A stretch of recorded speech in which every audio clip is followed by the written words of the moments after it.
আল্লাহর কাছে ক্ষমা চাও, দুনিয়াটা কিছুই না রে যুবক। ওই কবরে যাওয়ার পরে গুনাহগারের কবরের দুই পার্শ্বের মাটির চাপ পাজরের হাড় চুরমার হয়ে যাবে। একটা নয়, দুটো নয়, 70 থেকে 99টা সাপের কবর। কবরের ভিতরে জাহান্নামের আগুন। এরে বান্দা, এখনো কি আল্লাহর রাস্তায় ফিরে আসবি না? আল্লাহ দেখায় দেয় দুনিয়ার বিল্ডিং এর আগুনে কত যুবকের লাশ, আর চিৎকারের আওয়াজ, বাঁচাও বাঁচাও।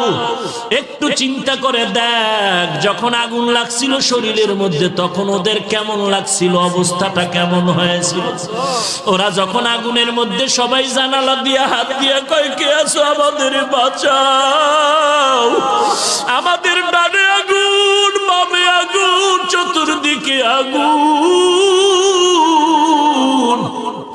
এই দুনিয়ার আগুন থেকে হাজার হাজার হাজার তাপের মাত্রার আগুন হবে জাহান্নামের আগুন। এরে যুবক, পায়ে হাত রেখে বলি, পাও দুইটা আগাইয়া দাও। আমি তোর পায়ে ধরে বলি, আর গুনাহ করিস না রে যুবক, আর গুনার পথে যাইও না। নামাজ পড়ো, পর্দা করো, মা বাবার খেদমত করো, আল্লাহ ওয়ালাদের দোয়া নিয়ে চলো। আল্লাহর কাছে ক্ষমা চাও, দুনিয়াটা কিছুই না রে যুবক। পায়ে হাত রেখে বলি, এই যে বন্যা হয়ে গেল কয়েকদিন আগে, কত মানুষ বন্যায় মরে গেল।